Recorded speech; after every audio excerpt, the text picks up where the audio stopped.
باب الغسل، غسل کے مسائل۔ عن ابی ہریرہ رضی اللہ عنہ عن النبی صلی اللہ علیہ وسلم قال اذا جلس بین شعبها الاربع ثم جہدها فقد وجب الغسل، متفق علیہ۔ حضرت ابو ہریرہ رضی اللہ تعالی عنہ سے روایت ہے کہ نبی اکرم صلی اللہ علیہ وسلم نے فرمایا، جب میاں بیوی سے جسمانی تعلق قائم کرے تو اس پر غسل واجب ہو جاتا ہے۔ اسے بخاری اور مسلم نے روایت کیا ہے۔ عورت یا مرد کو احتلام ہو تو غسل واجب ہو جاتا ہے۔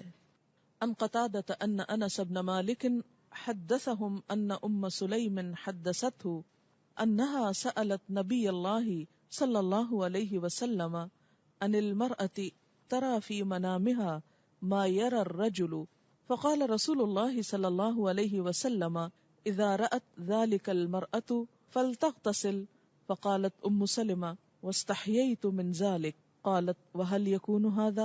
فقال نبي الله صلى الله عليه وسلم نعم، فمن أين يكون الشبه؟ إنما الرجل غليظ أبيض وماء المرأة رقيق أصفر، فمن أيهما على أو سبق يكون منه الشبه، رواہ مسلم۔ قتادہ سے روایت ہے کہ انس ابن مالک رضی اللہ تعالی عنہ نے ان سے حدیث بیان کی کہ ام سلیم رضی اللہ تعالی عنہا نے رسول اللہ صلی اللہ علیہ وسلم سے پوچھا، اگر عورت خواب میں دیکھے وہ جو مرد دیکھتا ہے، آپ نے فرمایا جب عورت ایسا دیکھے تو غسل کرے۔ ام سلمہ رضی اللہ تعالی عنہا نے کہا کہ مجھے شرم آئی، میں نے کہا ایسا کیا ہوتا ہے؟ یعنی عورت کو بھی احتلام ہوتا ہے؟ رسول اللہ صلی اللہ علیہ وسلم نے فرمایا بے شک ایسا ہوتا ہے، ورنہ بچہ عورت کے مشابہ کیوں کر ہوتا ہے؟ آپ نے فرمایا مرد کا نطفہ سفید اور گاڑھا ہوتا ہے، جبکہ عورت کا نطفہ پتلا اور زرد ہوتا ہے، دونوں میں سے جو بھی غالب آ جائے بچہ اسی کے مشابہ پیدا ہوتا ہے۔ اسے مسلم نے روایت کیا ہے۔ منی خارج ہونے پر غسل واجب ہو جاتا ہے۔ غسل جنابت میں پہلے دونوں ہاتھ دھونے چاہیے، پھر طہارت حاصل کر کے وضو کرنا چاہیے۔ عن عائشہ رضی اللہ عنہا ان رسول اللہ صلی اللہ علیہ وسلم کان اذا اغتسل من الجنابۃ بدأ فغسل يديه قبل ان يدخل يده في الاناء ثم تودأ مثل وضوئه للصلاة، رواہ مسلم۔ حضرت عائشہ رضی اللہ تعالی عنہا سے روایت ہے کہ رسول اللہ صلی اللہ علیہ وسلم جب غسل جنابت کرتے تو برتن میں ہاتھ ڈالنے سے پہلے دونوں ہاتھ دھوتے، پھر نماز کی طرح وضو کرتے، پھر غسل فرماتے۔ اسے مسلم نے روایت کیا ہے۔ غسل جنابت کا مسنون طریقہ یہ ہے۔ عن عائشہ رضی اللہ عنہا قالت کان رسول اللہ صلی اللہ علیہ وسلم اذا اغتسل من الجنابۃ یبدأ ویغسل یدیہ ثم یفرغ بیمینہ علی شمالہ فیغسل فرجہ ثم یتودأ وضوءہ للصلاة ثم یأخذ الماء فیدخل اصابعہ فی اصول الشعر حتى اذا رأى ان قد استبرأ ثم حفن على رأسه 3 حفنات ثم افاض على سائر جسده ثم غسل رجليه، متفق علیہ۔ حضرت عائشہ رضی اللہ تعالی عنہا سے روایت ہے کہ جب رسول اللہ صلی اللہ علیہ وسلم غسل جنابت فرماتے تو پہلے اپنے دونوں ہاتھوں کو دھوتے، پھر دائیں ہاتھ سے بائیں ہاتھ پر پانی ڈال کر استنجا کرتے، یعنی استنجا کے لیے بایاں ہاتھ استعمال کرنا چاہیے جبکہ پانی دائیں ہاتھ سے ڈالنا چاہیے، پھر نماز کی طرح کا وضو کرتے۔ اس کے بعد ہاتھوں کی انگلیوں سے سر کے بالوں کی جڑوں کو پانی سے تر کرتے، یعنی پورے سر کی سکن اور بالوں کی جڑیں اچھی طرح ویٹ ہونی چاہیے، دھلنی چاہیے۔ 3 لپ پانی سر میں ڈالتے، یعنی 3 times ایٹ لیسٹ سر پہ پانی پور کرتے، اور پھر سارے بدن پر پانی بہا دیتے، آخر میں پھر پاؤں دھوتے۔ اسے بخاری اور مسلم نے روایت کیا ہے۔ پاؤں دھونے کی حکمت کیا ہے؟ اس لیے کہ کچی زمین ہوتی تھی اور نہاتے وقت پانی جب زمین پہ پڑتا تو چھینٹے دوبارہ پاؤں پنڈلیوں تک آ جاتے، تو اس سے آخر میں پھر پاؤں دھو لیتے اور مکمل طور پر پاک ہو جاتے۔ تو ترتیب کیا ہوئی؟ پہلے دونوں ہاتھ دھونا۔ ہاتھ کیوں دھونے کی ضرورت ہے؟ اس لیے کہ ہاتھ اگر کسی بھی ناپاک چیز کو لگے ہیں تو ہاتھ صاف کر لیے جائیں، اور صاف کرتے وقت برتن کے اندر ہاتھ ڈال کے ہاتھ نہیں دھوئے جائیں گے بلکہ برتن کو انڈیل کر اس سے پانی لے کر ہاتھ دھوئے جائیں گے. اور یہ بھی یاد رکھیے کہ اس دور میں ضروری نہیں تھا کہ ہر ایک کے پاس مگ اور پراپر نہانے کا سامان یا شاور ہو، اس لیے عموماً مٹی کے برتنوں میں کھلے یا حوض یا گھڑے کی طرح کے برتنوں میں پانی ہوتا تھا. آج بھی بہت سے دیہات اور گاؤں میں پسماندہ علاقوں میں پانی رکھنے کا یہی انتظام ہوتا ہے. تو اس میں آپ صلی اللہ علیہ وسلم نے اتنا آسان اور فطری طریقہ بتایا کہ جو ہر ایک کی ریچ میں ہو، ہر ایک کے بس میں ہو. ہاتھ دھونے کے بعد استنجا، اور استنجا کرنے کے بعد پورا وضو کرنے کے بعد سر کے اوپر اچھی طرح پانی بہانا، اس طرح کے بالوں کی جڑیں تر ہو جائیں. کوئی اگر چیز ایسی لگی ہوئی ہو کہ جس سے سکن تک پانی نہیں پہنچتا تو اس چیز کو کھرچنا اور صاف کرنا ضروری ہے.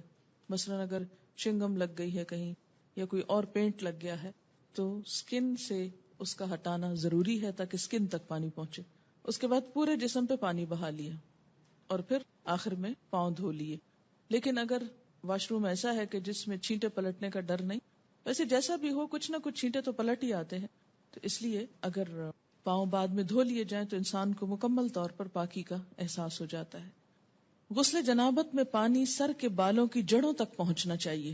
ان ثوبان رضی اللہ عنہ انہ مستفت النبی صلی اللہ علیہ وسلم عن ذلک فقال اما الرجل فلینشر رأسه فلیغسلہ حتی یبلغ اصول الشعر واما المرأة فلا علیها ان لا تنقضہ لتغرف على رأسها 3 غرفات بکفها.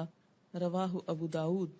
حضرت ثوبان رضی اللہ عنہ سے روایت ہے کہ صحابہ کرام نے نبی اکرم صلی اللہ علیہ وسلم سے غسل جنابت کے بارے میں سوال کیا تو آپ نے فرمایا کہ مرد اپنے سر کے بال کھولے اور انہیں دھوئے حتیٰ کہ پانی بالوں کی جڑوں تک پہنچ جائے، اور عورت کے لیے بالوں کو کھولنا ضروری نہیں، یعنی چٹیا وغیرہ ساری کھولنے کی ضرورت نہیں، بلکہ وہ اپنی دونوں ہتھیلیوں سے 3 لپ پانی اپنے سر میں ڈال لے پھر غسل مکمل کر لے. اسے ابو داؤد نے روایت کیا ہے.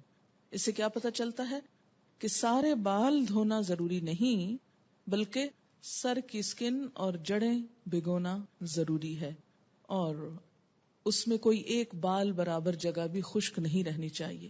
جہاں لمبے بالوں کا تعلق ہے یا لمبی چوٹی کا تعلق ہے تو وہ ایک طرف کو کر کے، یا یہ ہے کہ اگر پیچھے ہیں تو سر آگے کو کر کے دونوں ہاتھوں کو ملا کے، اس کو لپ بولتے ہیں نا، تو دونوں ہاتھوں کو ملا کے پانی اٹھا کے اچھی طرح اس سے سر کو مل لیا جائے. نیل پالش یا کوئی دوسری ایسی چیز جو جسم تک پانی نہ پہنچنے دے اسے دور کیے بغیر غسل مکمل نہیں ہوتا، یعنی پاکی حاصل نہیں ہوتی. غسل جنابت کے لیے پانی میسر نہ ہو تو غسل کی نیت سے کیا ہوا تیمم ہی کافی ہے. ان عمران ابن حسین رضی اللہ عنہما ان رسول اللہ صلی اللہ علیہ وسلم رأى رجلا معتزلا لم يصلي في القوم فقال يا فلان ما منعك ان تصلي في القوم فقال يا رسول الله صلی اللہ علیہ وسلم اصابتنی جنابۃ ولا ماء قال عليك بالسعید فانه يكفيك. رواہ البخاری. حضرت عمران بن حسین رضی اللہ عنہ سے روایت ہے کہ رسول اللہ صلی اللہ علیہ وسلم نے ایک آدمی کو دیکھا جو الگ بیٹھا تھا اور لوگوں کے ساتھ نماز نہیں پڑھی تھی. آپ نے فرمایا اے فلاں آدمی تو نے لوگوں کے ساتھ نماز کیوں نہیں پڑھی؟ اس نے عرض کیا میں جنبی ہوں اور پانی بھی میسر نہیں. رسول اللہ صلی اللہ علیہ وسلم نے فرمایا پاک مٹی سے تیمم کر لو، وہی غسل جنابت اور وضو کے لیے کافی ہے. اسے بخاری اور مسلم نے روایت کیا. اسی طرح بسا اوقات پیریڈز میں جب نہانا واجب ہوتا ہے پاک ہونے کے بعد، اور انسان بخار کی شدید کیفیت میں مثلا نہا نہیں سکتا یا کسی اور ایسی تکلیف یا بیماری میں ہے، تو اس میں بھی صرف تیمم کافی ہے، اور وہ تیمم 2 دفعہ کرنے کی ضرورت نہیں. ایک ہی تیمم غسل اور وضو دونوں کے قائم مقام ہو جائے گا. حیض ختم ہونے کے بعد غسل کرنا واجب ہے، یعنی اب کون کون سی چیزیں غسل کو واجب کر رہی ہیں ان سب کا یہاں ذکر کیا جا رہا ہے. ان عائشہ رضی اللہ عنہا ان فاطمہ بنت ابی حبیش كانت تستحاض فسألت النبی صلی اللہ علیہ وسلم فقال ذلك عرق وليست بالحیضة فإذا اقبلت الحیضة فدع الصلاة وإذا ادبرت فاغتسلی وصلی. رواہ البخاری. حضرت عائشہ رضی اللہ تعالی عنہا سے روایت ہے کہ حضرت فاطمہ بنت ابی حبیش رضی اللہ عنہا کو استحاضہ کی شکایت تھی. انہوں نے رسول اللہ صلی اللہ علیہ وسلم سے مسئلہ پوچھا تو آپ نے فرمایا یہ ایک رگ کا خون ہے، حیض کا نہیں. جب حیض شروع ہو تو نماز چھوڑ دو، جب ختم ہو جائے تو غسل کر کے نماز شروع کر دو. اسے بخاری نے روایت کیا ہے. تو استحاضہ کا جو سورس ہے وہ حیض کے سورس سے مختلف ہے. استحاضہ ایسے جیسے جسم کے کسی بھی اور حصے سے خون نکلنا. استحاضہ کی مریض خاتون کو حسب عادت حیض کے ایام شمار کر کے غسل کرنا چاہیے. ان عائشہ رضی اللہ عنہا زوج النبی صلی اللہ علیہ وسلم قالت ان ام حبیبۃ رضی اللہ عنہا بنت جحش التي كانت تحت عبد الرحمن بن عوف رضی اللہ عنہ شکت الى رسول اللہ صلی اللہ علیہ وسلم الدم فقال لها امكثي قدر ما كانت تحبسك حیدتك ثم اغتسلی فكانت تغتسل عند كل صلاة. رواہ مسلم. نبی اکرم صلی اللہ علیہ وسلم کی زوجہ محترمہ حضرت عائشہ رضی اللہ عنہا کہتی ہیں کہ عبد الرحمن بن عوف رضی اللہ عنہ کی بیوی حضرت ام حبیبہ رضی اللہ عنہا رسول اللہ صلی اللہ علیہ وسلم کی خدمت میں حاضر ہوئی اور استحاضہ کی شکایت کی. رسول اللہ صلی اللہ علیہ وسلم نے ارشاد فرمایا حسب عادت ایام حیض میں نماز نہ پڑھو، پھر ایام حیض ختم ہونے پر غسل کر لو. چنانچہ ام حبیبہ رضی اللہ عنہا ہر نماز کے لیے غسل کیا کرتی تھیں. اسے مسلم نے روایت کیا ہے. نماز سے مراد دوبارہ حیض سے پاک ہو کر نماز شروع ہونے کا وقت ہوتا تھا اس کے لیے. اس کا یہ مطلب نہیں ہے کہ ہر نماز کے ٹائم پہ غسل کرتی تھی. غسل حیض کا طریقہ یہ ہے.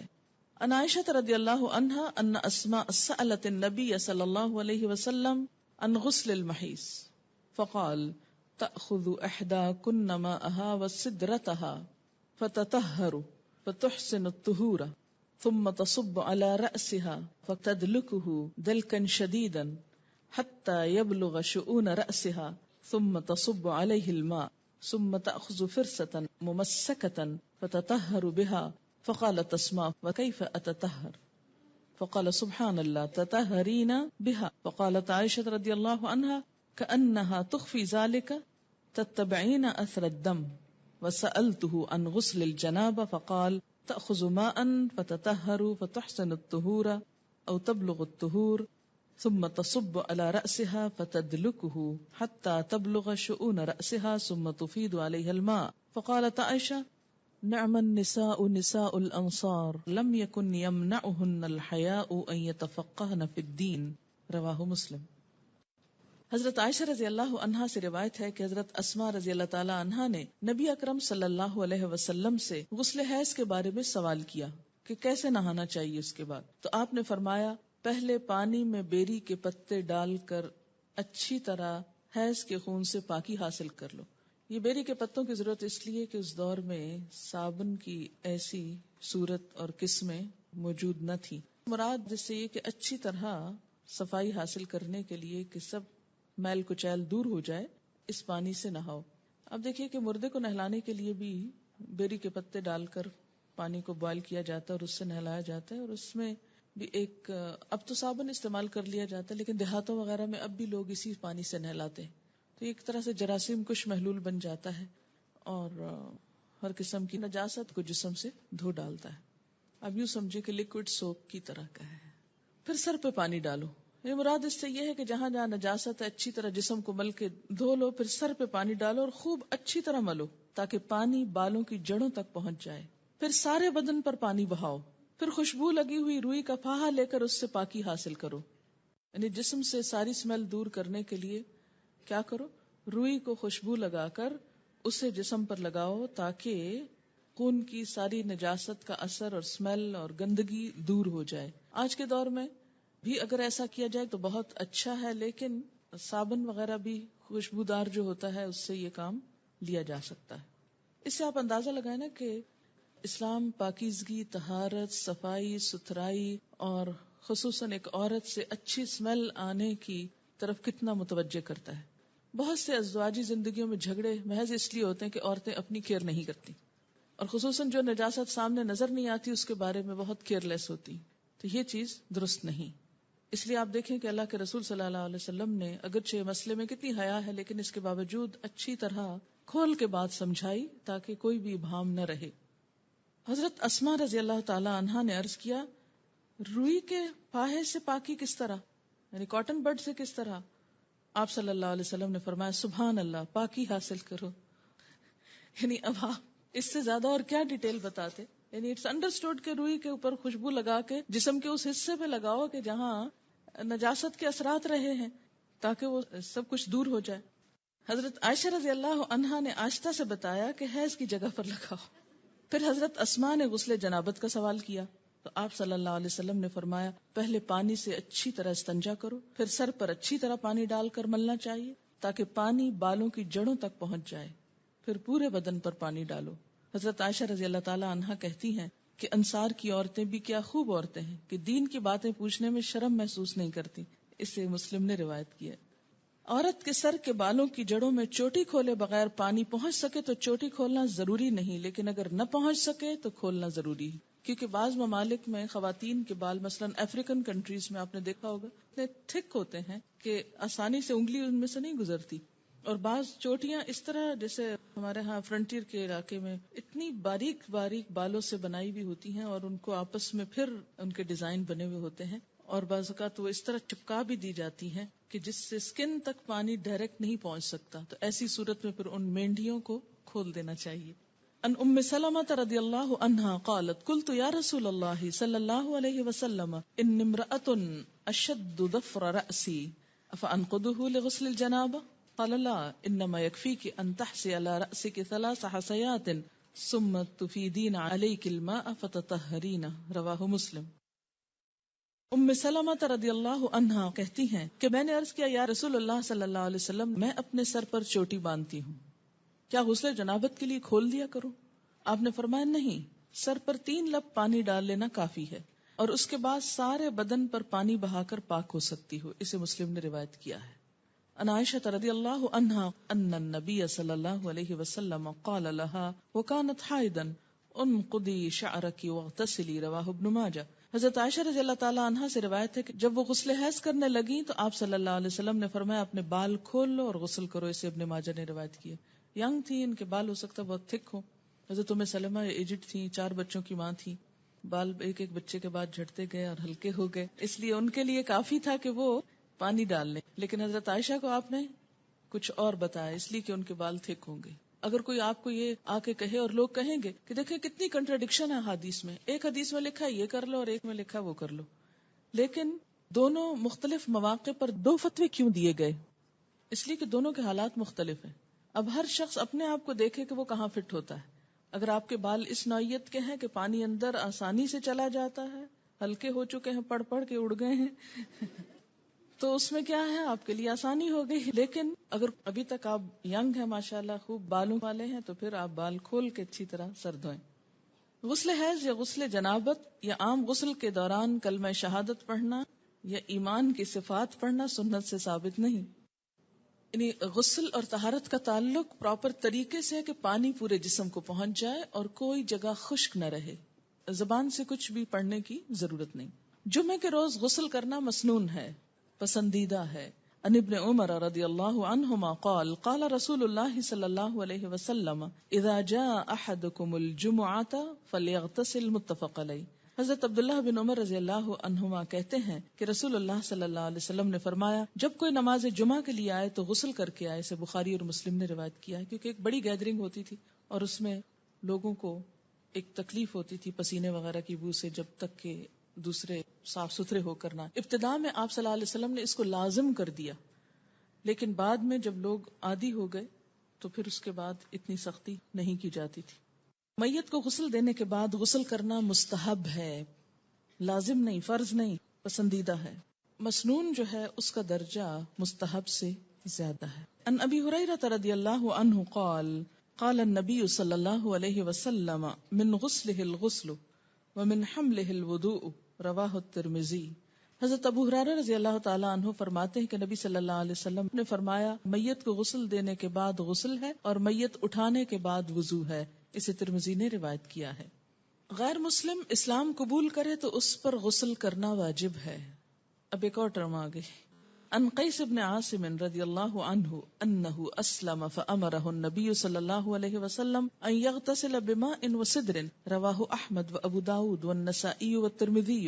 حضرت قیس بن عاصم رضی اللہ عنہ کہتے ہیں کہ جب وہ اسلام لائے تو نبی اکرم صلی اللہ علیہ وسلم نے انہیں پانی اور بیری کے پتوں سے غسل کرنے کا حکم دیا.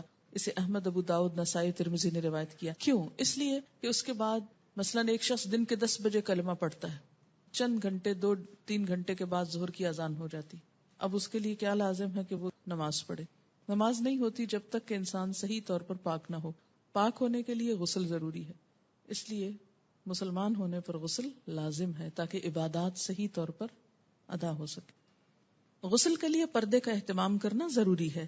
ان یعلا بن امیہ رضی اللہ عنہ ان رسول اللہ صلی اللہ علیہ وسلم رأى رجلا يغتسل بالبراز فصعد المنبر فحمد الله واثنى عليه وقال ان الله عز وجل حليم حي ستير يحب الحياء والستر فاذا اغتسل احدكم فليستتر. رواہ ابو داؤد والنسائی. حضرت یعلا بن امیہ رضی اللہ عنہ سے روایت ہے کہ رسول اللہ صلی اللہ علیہ وسلم نے ایک شخص کو کھلے میدان میں برہنہ نہاتے دیکھا تو آپ صلی اللہ علیہ وسلم ممبر پر تشریف لائے، اللہ کی حمد و ثنا کی اور فرمایا اللہ عز و جل بڑا حوصلے والا اور شرم والا ہے، حجاب اور حیا کو پسند فرماتا ہے، لہذا جو کوئی غسل کرنا چاہے پردہ کر کے غسل کرے. اسے ابو داؤد اور نسائی نے روایت کیا ہے.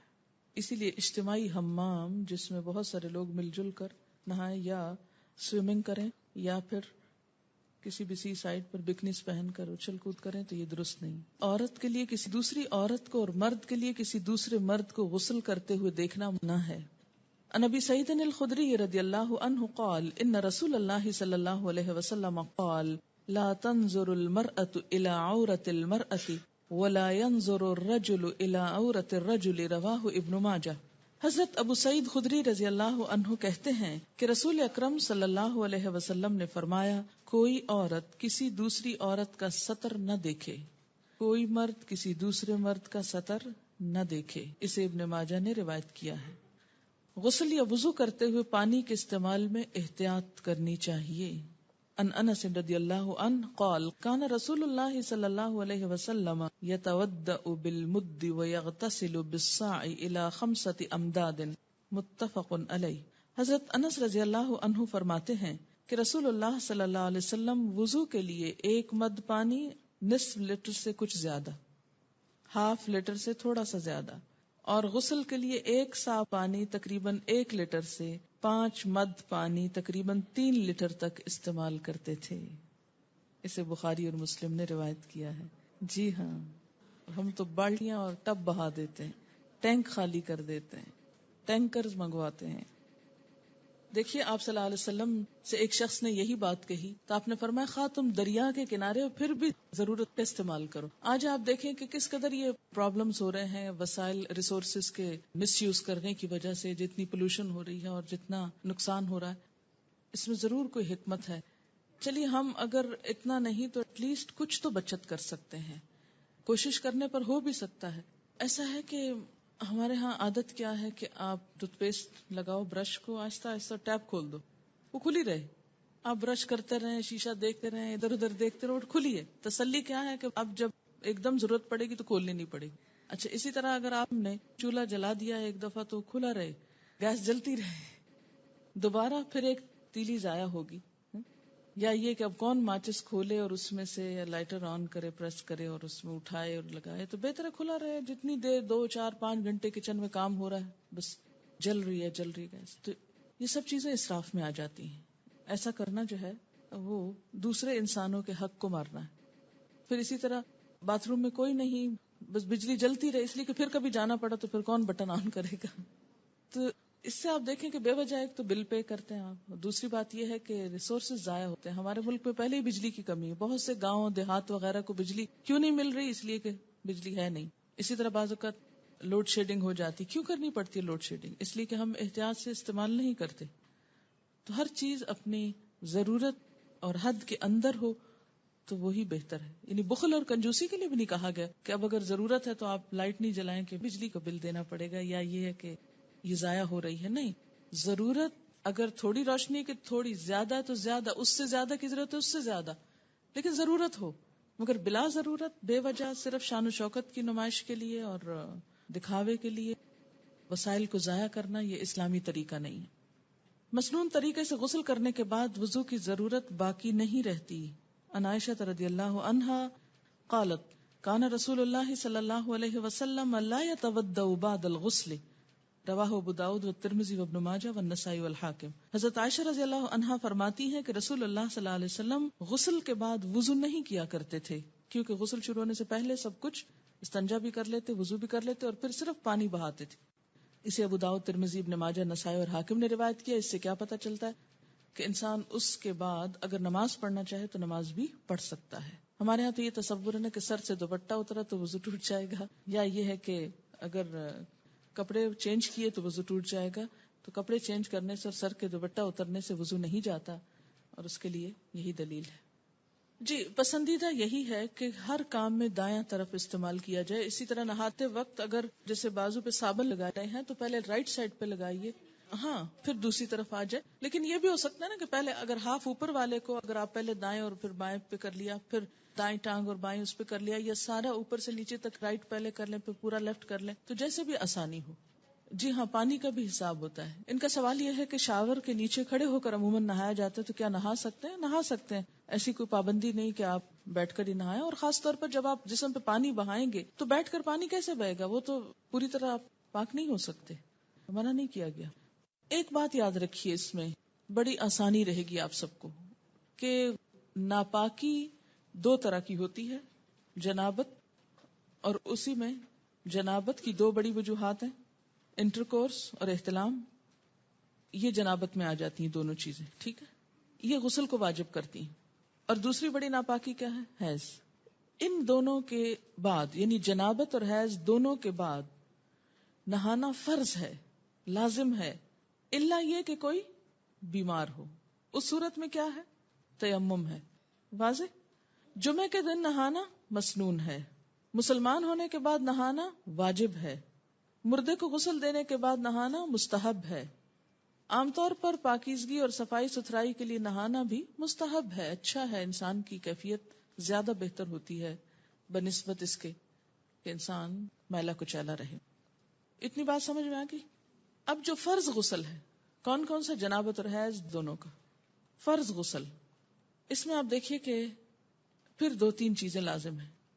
ایک یہ ہے کہ وضو کی طرح کا وضو ہو. وضو سے مراد کیا ہے؟ کلی اور ناک میں پانی ڈالنا، باقی تو سارا آپ دھو ہی لیتے ہیں. اگر آپ وضو نہیں کریں گے، کلی اور ناک میں پانی نہیں ڈالیں گے تو آپ کا پاک ہونے کا غسل نہیں ہوگا. اور دوسری بڑی شرط کیا ہے؟ سارے جسم پہ پانی بہانا، کہ ایک بال جتنی جگہ بھی خشک نہ رہے. اگر کوئی چیز بھی جسم کو لگی ہوئی ہے تو اس کو اتار دیجئے، ہٹا دیجئے، صاف کر دیجئے. اور اس کے بعد بعض اوقات لوگ نیل پالش وغیرہ اتارتے ہیں، لیکن کیا ہوتا ہے سامنے سے اتار دیتے اور باریک حصے نہیں دیکھتے کہ جو اندر تک لگی ہوئی ہوتی. اسلام نیل پالش کا دشمن نہیں ہے. اگر آپ نے آٹا گوندا ہے اور آٹا آپ کے ہاتھوں کے ساتھ سوکھ کے اندر کو ناخنوں میں لگ گیا ہے اور وہ نہیں آپ نے اتارا اور آپ نہا چکے تو اس سے آپ کا غسل نہیں ہوتا. ٹھیک ہے. کلی اور ناک میں پانی ڈالنا، استنجا کرنا کہ ہر طرح کی نجاست اتر جائے، اور پورے جسم پہ پانی بہانا اس طرح کہ کوئی بال بھی خشک نہ رہے. یہ فرض غسل کے لیے. باقی مسنون غسل میں کیا ہے؟ اسی طرح ہی ہے طریقہ، لیکن بعض اوقات کیا ہوتا ہے کہ اگر کوئی کمی بیشی رہ گئی تو حرج کوئی نہیں، کوئی گناہ کی بات نہیں. مستحب غسل میں بھی. اور عام روزمرہ میں اگر آپ سر نہیں دھو رہے، صرف نیچے کا دھڑ جو ہے اس کو دھو رہے ہیں تو بھی کافی ہے. ضروری نہیں کہ ہر دفعہ نہانے میں سر ضرور دھویا جائے. بعض لوگ نہیں دھو سکتے، بعض اوقات پانی کی کمی ہوتی ہے یا کسی اور مسئلے میں انسان سر کو بار بار گیلا نہیں کر سکتا، تو اتنا بھی کافی ہے. جی ہاں، وہ پیر دھونا فرض نہیں ہے. اگر خاص طور پر نجاست لگی ہے تو دھو دے. اور اگر آپ سمجھیں کہ سب ٹھیک ہے، چپل پہنا ہوا ہے اور کوئی چھینٹے ایسے نہیں پڑے، تو اوپر سے جو پانی آ رہا ہے اور وہ پاؤں تک بہ گیا، پاؤں ساتھ ہی دھل گئے اور پاؤں میں چپل ہے، تو کوئی حرج نہیں ہے اگر الگ سے نہ بھی دھوئے جائیں. اگر جنابت، احتلام، حیض و نفاس ان تمام طریقوں سے پاکی حاصل کرنے کے لیے ایک ہی طرح کا غسل کیا جائے گا، تینوں کا طریقہ الگ الگ ہے، ایک ہی طرح کا غسل ہے. ناپاک کپڑے کو پاک کرنے کا مکمل طریقہ کیا ہے؟ طریقہ یہ ہے کہ پہلے ناپاکی کو تلاش کریں کہ ہے کہاں، اس کا نشان، داغ، کچھ بھی جب نظر آ جائے تو اس حصے کو الگ کر لیں باقی کپڑے سے. مثلا اگر اس پہ کچھ لگا ہوا ہے کہیں تو میں پہلے دیکھوں گی کہ کہاں ہے. اچھا یہ مل گئے، چلیے اب اس کو الگ پکڑ لیجئے باقی حصے سے، ٹھیک ہے. پھر اس کو آپ ٹیپ کے نیچے کیا کریں، اس حصے کو آپ اچھی طرح مل لیں، رگڑ لیں اس کو. پہلے اس حصے کو کیا کریں، اچھی طرح دھوئیں، صابن لگائیں. پھر اس کے بعد کیا ہے کہ اس کے ذرا سے پیچھے والے حصے کو، کیونکہ پانی وہ اس کا پھیل کے پیچھے تک آ جاتا ہے، لیکن یہاں سے پکا پکڑیں کہ پورے اس پہ نہ چلا جائے. پھر اس کے بعد ایک دفعہ پانی صاف ڈالیں اور اس کو اچھی طرح نچوڑ لیں. پھر اس کے بعد پھر نچوڑیں، پھر تیسری دفعہ، اور ذرا سا دیکھ لیں کہ پانی کیسا نکل رہا ہے، میلا یہ صاف ہے، دھل گیا کافی. کیا احتلام، مزی، لیکوریا، حیض، ان تمام کے داغ والے کپڑوں کو ایک ہی طریقے سے پاک کیا جائے گا یا الگ الگ طریقہ ہے؟ اس میں کوئی اور نجاست جس کا آپ نے نام نہ لکھا ہو، مثلا خون ہے یا یورین ہے یا کچھ اور، ان سب کو بھی اسی طرح پاک کیا جائے گا. کیا لیکوریا کے نشان والے کپڑے ناپاک کپڑوں میں شمار ہوں گے؟ جی ہاں، اس لیے کہ یہ ڈسچارج بھی نجس ہے. میت اٹھانے کے بعد وضو ہے، کیا اس سے مراد میت کو کندھا دینا ہے؟ اس سے مراد تخت پر جب میت کو نہلا چکے ہوں اور کفن پہنانے کے لیے اس کو اٹھا کے ہاتھ لگا کے آپ رکھ رہے ہوں وہاں چارپائی وغیرہ پر، تو اس کے بعد وضو کر لیجیے. کیوں؟ ہو سکتا ہے اٹھانے میں آپ کے جسم پر کوئی ایسی چیز لگ گئی ہو، یعنی وہ ایک شک سا پڑ جاتا ہے نا کہ ہم نے اٹھایا ہے. اور اٹھانے سے مراد یہ نہیں کہ صرف آپ اس کے بال پکڑیں گے یا پاؤں پکڑیں گے. میت کو جب اٹھایا جاتا ہے تو اس میں اس کی بیک کے نیچے، اس کی ٹانگوں کے نیچے، پاؤں کی طرف سے یوں ہاتھ، جیسے بچے کو نہیں اٹھاتے اس طرح کر کے ہاتھ نیچے سے ہاتھ دے کے رکھتے، ورنہ تو اس کی کمر ٹوٹ جائے، کیونکہ وہ تو سارا بوجھ ڈالے ہوئے ہوتا ہے. ٹھیک ہے، تو جس طرح ایک چھوٹے بچے کو آپ صرف گردن سے پکڑ کے نہیں اٹھاتے یا گردن اور پاؤں سے پکڑ کے نہیں اٹھاتے، بلکہ کیا کرتے، نیچے سے ہاتھ دیتے. اب آپ دیکھیے کہ جب مردے کو نہلاتے ہیں نا تو بسا اوقات مردے کے اندر سے مسلسل ڈسچارج ہوتا رہتا ہے اور وہ ڈسچارج ناپاک ہوتا ہے، پیلا پانی عموماً نکلتا رہتا ہے. بعض اوقات یہ ہوتا ہے کہ موت کی جو شدت ہوتی ہے، سختی ہوتی ہے، اس سے یورین پاس ہو جاتا ہے یا کوئی اور نجاست جسم سے نکل آتی ہے، کیونکہ انسان ایک کشمکش کی حالت میں ہوتا ہے، شدید تکلیف کی حالت میں ہوتا ہے. تو جب جان نکلتی ہے تو وہ ایک خوف، آپ دیکھیں نا کہ جب خصوصاً اگر مردے کے پاس ایسے فرشتے آئے ہوں کہ جو عذاب والے ہوں تو ان کو دیکھتے ہی خوف زدہ ہو جاتا ہے. تو اس خوف میں جیسے آپ نے دیکھو کہ بعض بچوں کو مار پڑے تو پیشاب نکل جاتا ہے، ان کا ہوتا ہے نا خوف کی حالت میں.